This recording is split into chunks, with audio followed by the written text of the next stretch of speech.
우리 친구들이 지금 8살부터 해서 13살까지 있나요? 우리가? 지금 6학년이 몇 살이죠? 13살. 13살. 여러분들이 제 나이나 혹은 우리 선생님들 나이가 되면은 여러분들의 인생을 이렇게 뒤돌아봤을 때 인생에 굉장히 큰 일들이 몇 번 있었다는 걸 여러분들 느낄 거예요, 아마. 네, 근데 그 일이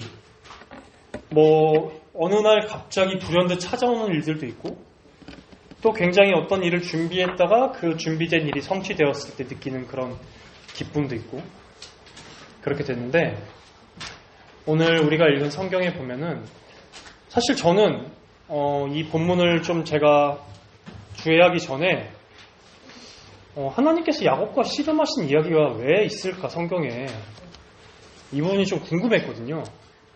근데 이 내용을 주의하고 알아보다 보니까 정말 이 안에 굉장한 의미가 담겨져 있구나라는 걸 깨달아서 여러분들에게도 이런 야곱에게 베푸신 은혜가 여러분들에게도 동일하게 있기를 바랍니다.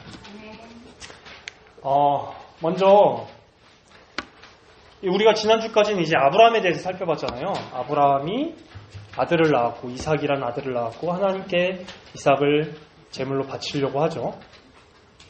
근데 어린 양을 예비하셔서 이삭을 제물로 바치지 않고 대신 어린 양을 하나님께 번제로 바칩니다. 그 이삭이 또 커서 아들을 둘 낳았어요. 그 둘 아들 중에 한 명이 야곱이고 다른 한 명이 에서인데 우리 친구들 혹시 야곱이라는 이름의 뜻이 무슨 뜻인지 아는 친구도 있나요? 온유.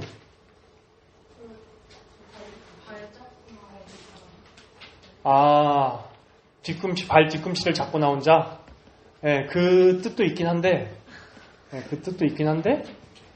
다른 뜻이 되게 야곱의 삶 가운데서 굉장히 야곱이 이렇게 살았거든요, 사실. 혹시 알고 있는 친구 있어요? 검색 찬스. 야곱 이름이 그 안에 속임수라는 뜻이 있거든요. 야곱은 살면서 누군가를 계속 속이면서 그렇게 살아왔어요. 사실은 야곱이 이제 형이랑 쌍둥이로 태어났거든요. 쌍둥이로 태어났는데 형이 에서고 야곱은 이제 동생이잖아요. 그러면 자신의 형이 장자고 자신이 이제 차남이란 말이에요. 둘째. 근데 야곱은 욕심이 어렸을 때부터 좀 있었어요. 그래서 자기가 형이 되고 싶었어요. 에서보다도. 에서를 제끼고 에서가 동생이 되고 자신이 형이 되고 싶었어요. 왜냐하면 당대 문화에서 어떤 문화가 있었냐면은 장남은 어떤 집안의 장남은 다른 아들들보다 재산을 2배로 더 받았거든요. 왜냐하면은 그러니까 이삭의 재산 가운데 3분의 2는 에서가 받고 3분의 1은 야곱이 받는 거였어요. 원래는. 왜냐하면 왜 2배로 더 받았냐면 장남이 이제 부모님을 모시기 때문에. 그래서 근데 야곱은 결국에 이삭도 속이고 에서도 속여서 그렇게 아버지로부터 장자권을 받게 됩니다. 이렇게 형도 속이고 아버지도 속여서 이렇게 받게 된 장자권을 형이 얼마나 화가 나겠어요. 자신의 장자권을 몰래 가져갔으니까. 그래서 야곱은 도망쳐서 삼촌 라반이라는 곳에 삼촌에게 찾아갑니다. 그래서 그 삼촌에게서 2 아내와 2 첩으로 인해서 12아들이 생겨요. 그래서 야곱이 그 12아들과 2명의 아내와 2명의 첩을 데리고 다시 고향길로 오늘 돌아오는 내용이에요. 그러니까 오늘 우리가 살펴본 내용은 야곱이 정말 많은 재산을 가지고 또 많은 자식들과 또 자신의 부인들과 함께 다시 자신의 고향인 그 형이 있는 아버지 이삭이 있는 그곳으로 다시 돌아오는 그 길에 오늘 우리가 살펴본 내용이 있었습니다. 근데 야곱의 입장에서는 사실 형의 모든 복을 다 훔쳐 도망간 거거든요. 그러니까 형이 자기에게 아직도 화가 나 있을지 안 나 있을지, 지금은 이제 우리가 핸드폰이 있고 하니까 어떻게든 연락을 취하고 뭐 이럴 수도 있겠지만 당시엔 그런 게 없었거든요. 그래서 형이 자신에 대해서 어떻게 생각하는지 야곱은 알지 못했어요. 그러니까 고향길로 돌아가는 길이 마냥 기쁘지만은 않았어요. 무서웠죠. 왜냐하면 자신의 형이 아직도 자기한테도 화가 나 있으면은 어떻게 해요? 자신을 죽일 수도 있잖아요. 그렇기 때문에 야곱은 굉장히 무서워하면서 돌아왔습니다. 근데 에서가, 여러분들이 성경을 나중에 보면은, 우리가 지금 창세기를 읽고 있잖아요. 초등부에서. 성경에 보면 에서는 사냥에 되게 능했다라고 표현이 되어 있어서 멀리서 야곱을 활로 쏴서 죽일 수도 있잖아요. 에서가. 그러니까 야곱은 너무 그 모든 상황들이 두려웠어요. 그래서 어떻게 했냐면, 야곱이 속임수라고 했잖아요. 속임수, 누군가를 속이려고 하면은 일단 기본적으로 머리는 좀 좋아야 되거든요. 머리가 나쁘면 다른 사람을 속이기가 어려워요. 네, 그래서 머리는 좀 기본적으로 좋았어요. 그래서 어떻게 했냐면, 우리가 앞에 살펴본 본문에 보면은 먼저 동물을 자신의 무리 가운데 가장 먼저 보냅니다. 그리고 이 동물이 바로 야곱이 에서에게 준 선물이에요. 이 선물을 받고 나를 해치지 마세요. 일종의 뇌물인 거죠. 그렇게 먼저 동물들을 보내고 그 다음에는 자녀들과 부인도 먼저 보냅니다. 왜냐하면 형 에서가 자신의 선물만 받고 여전히 자기를 죽일 수도 있잖아요. 그러면은 자기를 죽이러 오려고 할 때 그 자녀들과 부인이 에서의 방패막이가 되는 거였어요. 그리고 자기는 맨 뒤에 숨는 거죠. 야곱은. 네. 그래서 그렇게 다 먼저 보내고, 다 먼저 강 건너로 다 보내요. 자신의 재산도 보내고, 자신의 아이들과 자신의 부인도 다 보내고, 강 건너편에서 혼자 남아 있으면서 기도를 합니다. 하나님께 살려달라고. 그러니까 자기가 할 수 있는 꽤 모든 것들을 다 모든 것들을 다 재물, 이 모든 것도 다 형한테 이렇게 주면서 어떻게든 자기의 그런 꾀로, 지혜로 살아남으려고 하면서, 그러면서 하나님께 또 기도를 해요. 근데 놀랍게도 우리 생각에는 너무 야곱이 비겁하잖아요. 자신의 자녀와 자신의 부인을 자기의 방패막이로 삼는다는 게 너무 비겁하잖아요. 그럼에도 불구하고 하나님께서는 야곱을 찾아오십니다. 오늘 본문처럼 야곱을 찾아오셨는데, 또 근데 야곱이 단지 꾀만 좋은 게 아니라 야곱은 힘도 굉장히 셌어요. 장사였어요. 우리가 그거를 잘 모르는데 성경에 보면 창세기 29장 10절에 보면은 어떤 일이 있냐면, 삼촌 라반의 이제 그 집에 처음에 갔을 때 야곱이 목이 말라서 우물에 물을 마시려고 하는데, 그 우물이 주인이 있잖아요. 그 주인이 딴 사람들은 못 먹게 하려고 그 우물에다 돌을 올려놨어요. 근데 이 돌은 여러 사람들이 힘을 합쳐서 옮겨야 옮길 수가 있었거든요. 근데 야곱은 이 돌을 그냥 혼자 옮겨버립니다. 그러니까 힘이 엄청 센 거죠. 성인 남자 3-4명의 힘도 야곱은 갖고 있었습니다. 그렇게 야곱이 힘도 있고 머리도 좋았어요.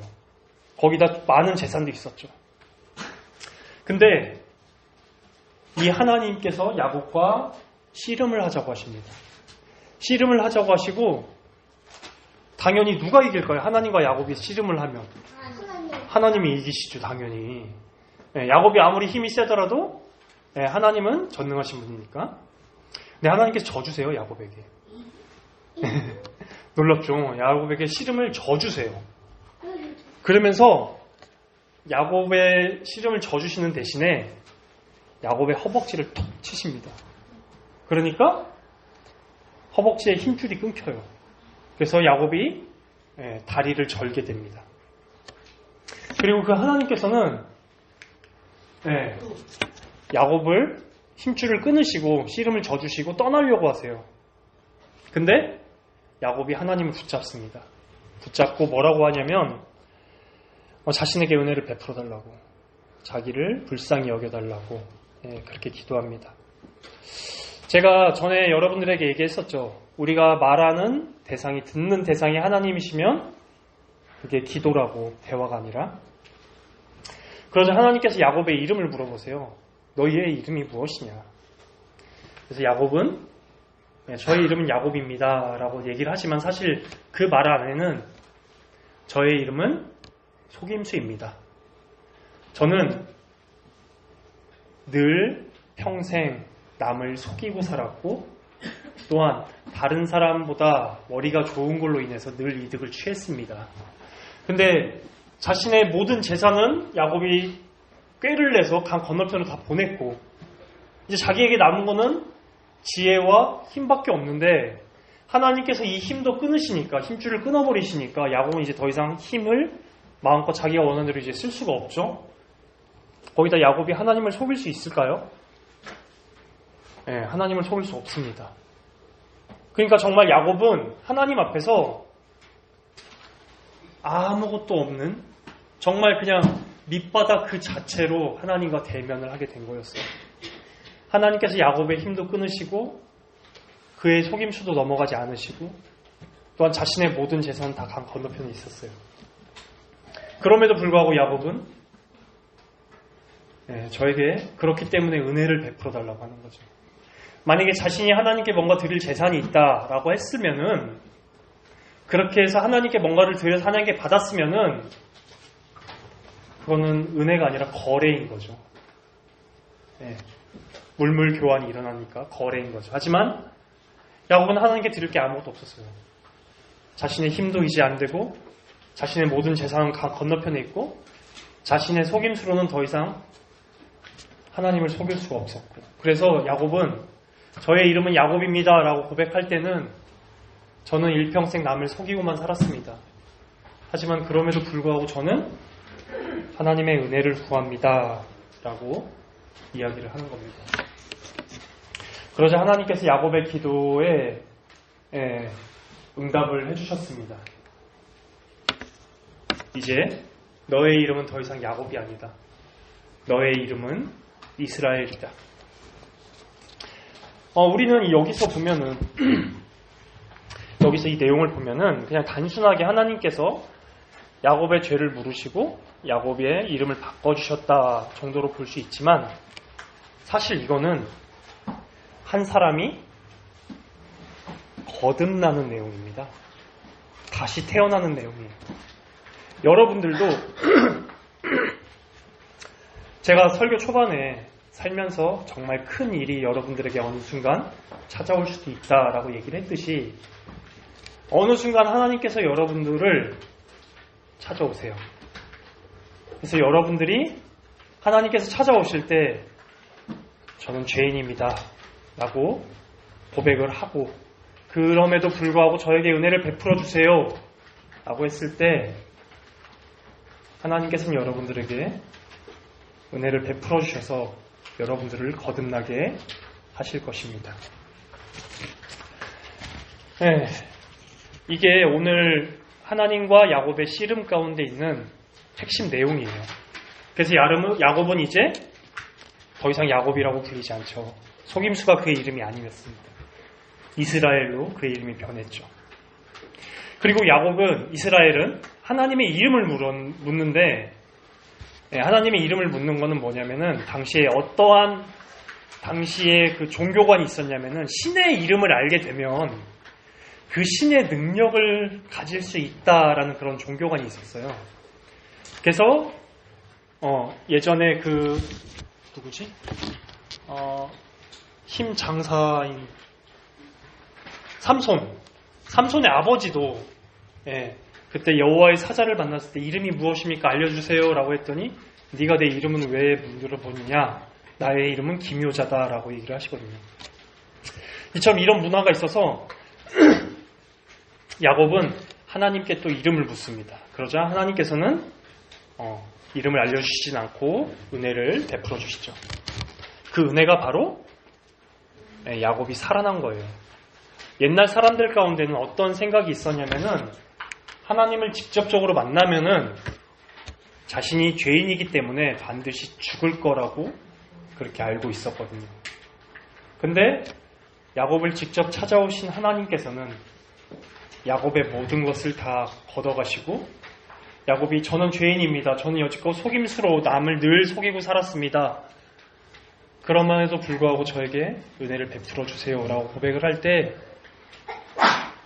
그렇게 야곱을 이스라엘로 거듭나게 하셨죠. 그리고 야곱은 내가 이곳에서 하나님을 만났지만 하나님께서 나에게 새 생명을 부어주셨을 뿐만 아니라 나를 살려주셨다라고 해서 이곳의 이름을 브니엘이라고 짓습니다.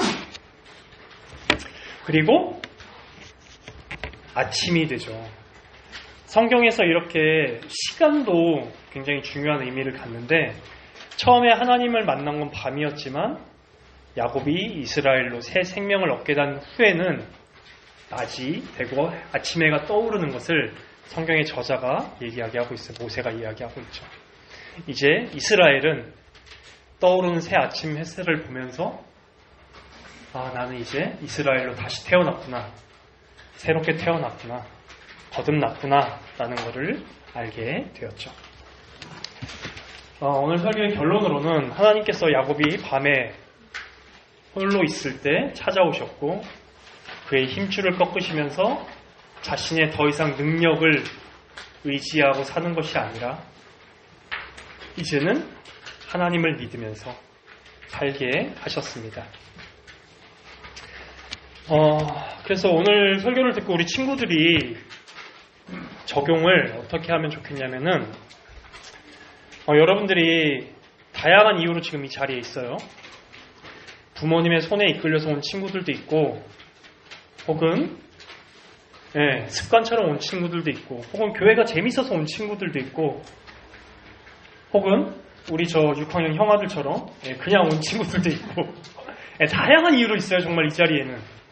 근데 여러분들이 딱 하나 그것만 생각했으면 좋겠어요. 어느 순간 하나님께서 이 설교 가운데 여러분들 찾아오십니다. 그래서 여러분들은 야곱처럼 그렇게 거듭남의 은혜를 입게 될 거예요. 그러면 여러분들은 설교를 이제 어떻게 적용해야 되냐면, 그날이 꼭 이루어지기를, 그날이 나한테 속히 오기를 기도하면 좋겠어요, 저는. 오늘 설교의 복음이죠. 야곱은 이제 더 이상 자신의 속임수로 살아가지 않습니다. 오늘 이제 우리가 살펴본 본문 뒤의 내용에 보면 어떤 내용이 나오냐면은, 우리 같이 읽어볼까요? 시작.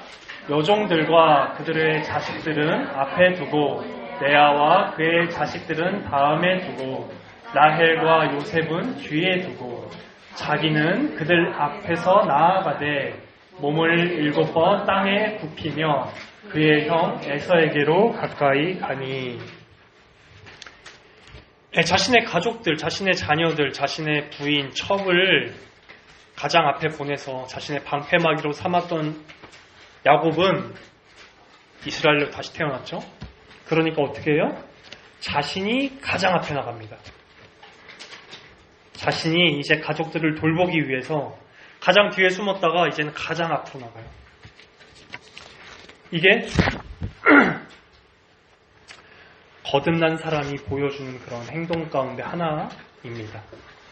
여러분들이 성경을 읽다 보면은 요한복음에 보면 니고데모라는 사람이 있어요. 그 니고데모도 처음에 예수님을 찾아왔을 땐 밤에 몰래 찾아왔거든요. 근데 그러다가 계속 예수님의 복음 이야기를 듣고 예수님의 이야기를 듣고 나중에 회심을 하고 결국엔 니고데모는 굉장히 이스라엘 거기서 높은 사람이었거든요. 근데 그 로마 형벌에 의해서 십자가에 못 박혀 죽은 죄인의 시체를 자기가 달라고 해요. 그게 어떤 의미냐면은 나는 이 시체를 장사할 마음이 있고 또한 나는 그와 같은 사람이다. 나는 높은 사람이라서 이렇게 천한 죄인을 버려두는 것이 아니라 나 역시도 그와 똑같다. 라고 해서 굉장히 오늘날로 따지면은 어떻게 비유하면 좋을까? 국회의원쯤은 되는 사람이 교도소에서 죽은 죄수의 시체를 가져가는 거예요. 너네 그러면 핸드폰 뺏는다 진짜. 그런 사실 일이거든요. 그렇듯 거듭난 사람은 기존에 자신이 쌓아왔던 그런 행동들, 그런 것들을 이제 더 이상 신경 쓰지 않게 됩니다. 정말 완전 다시 태어나게 되죠. 왜 야곱이 이렇게 거듭날 수 있었을까요? 왜 이스라엘로 이렇게 다시 태어날 수 있었을까요? 바로 야곱과 씨름하신 하나님께서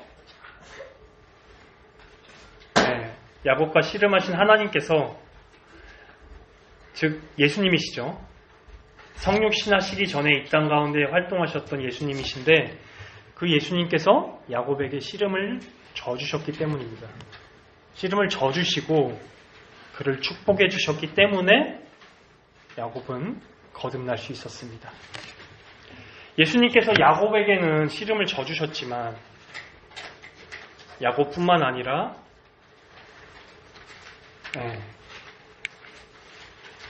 야곱 이후에 아브라함, 이삭, 야곱 이후에 요셉, 모세 그런 구약 사람 모두와 또한 신약 시대를 살고 있는 우리 모두에게 그리스도께서는 십자가에서 우리를 대신해 져주셨습니다. 그렇기 때문에 예수께서 십자가에 죽으셨기 때문에 우리 역시도 야곱처럼 거듭날 수가 있는 것이죠. 예수님의 희생으로 예수님께서 그렇게 야곱에게 져주셨기 때문에 야곱은 이스라엘로 아침을 맞이할 수 있었듯이 우리 역시도 예수님의 십자가의 공로로 새 생명으로 거듭나고 아침을 맞이할 수 있습니다. 야곱이 에서를 속이고 지었던 죄, 또 자신의 가족들을 방패로 삼았던 그런 죄 뿐만 아니라 야곱이 살면서 저지른 모든 죄값을 예수님께서 대신 치러주셨기 때문에 야곱은 이스라엘로 다시 태어날 수가 있었죠. 여러분들 역시도 마찬가지로 지금은 여러분들이 본인 스스로가 죄인이라고 생각 안 하는 친구도 있을 수 있어요. 혹은 여러분들이 그냥 단지 예를 들어서 부모님 말씀을 잘 안 듣고 학원에 안 가고 요 정도의 간단한 죄 정도로만 여러분들이 그냥 내가 가끔 죄를 지으니까 혹은 교회에서 계속 여러분들에게 죄인이다, 너는 죄인이다 하기 때문에 그냥 죄인이구나 라고 받아들인 친구도 있을 수 있고 그렇지만 언젠가는 여러분들이 야곱이 이스라엘로 태어난 것처럼 언젠간 여러분들의 죄를 직면하는 날이 오게 될 거예요. 그때 그리스도의 십자가를 생각하시면 좋을 것 같습니다. 그래서 그러면 여러분들이 강사님 그럼 저는 과연 거듭났을까요? 라고 질문을 한다면 전 몰라요. 물론 그 사람과 굉장히 오랫동안 알고 깊이 얘기를 나눠보고 오랫동안 경험하다 보면은 희미하긴 알 수 있지만 전 정확하게 몰라요. 근데 거듭난 사람은 어떠한 특성을 갖냐면 그리스도께서 부르실 때 그분의 부르심에 반응합니다. 그래서 그리스도 안에 거해요. 이게 거듭난 사람의 특징입니다. 제가 매 설교 시간마다 여러분들에게 계속 그리스도께로 초대하는 이유가 바로 거듭난 사람은 그리스도의 그 부르심에 반응하고 거듭나지 못한 사람은 그 그리스도의 부르심으로 인해서 거듭나게 돼요. 그렇기 때문에 저는 매 설교마다 여러분들에게 계속 그리스도께로 초대하고 부르는 이유죠. 근데 저는 아직 그리스도의 부르심에 반응하지 못하겠어요 라고 얘기를 한다면 제가 이거 하나 확신할게요. 하나님께서 여러분들을 부르셨다는 것은 그 누구도 부정할 수가 없습니다. 하나님께서 여러분들을 부르셨기 때문에 여러분들이 이 자리에 있는 것이지 여러분들이 하나님을 예배할 자격이 있어서 이 자리에 있는 게 아니에요. 하나님께서 여러분들을 이 자리로 부르셨고 여러분들에게 은혜를 베푸시기를 지금도 원하고 계시고 하나님께서는 여러분들이 거듭나기를 간절히 바라고 원하세요. 그렇기 때문에 여러분들이 이 자리에 있는 것입니다. 그래서 하나님께서 여러분들을 부르셨냐? 네, 이거는 제가 확실하게 얘기할 수 있습니다. 네, 하나님께서는 여러분들을 부르셨습니다. 우리 주 예수 그리스도께로 오세요. 수고하고 무거운 짐진 자들아, 내게로 오라. 내가 너희를 쉬게 하리라. 우리 주 예수 그리스도께서는 죄인들을 부르시기 위해 이 땅 가운데 오셨다라고 스스로 말씀하셨어요. 그리고 그 그리스도의 부르심에 반응해서 그리스도 안에 거하며 그리스도 안에서 하나님을 찬양하고 예배하고 경배하는 우리 시민교회 초등부가 되기를 간절히 소망합니다.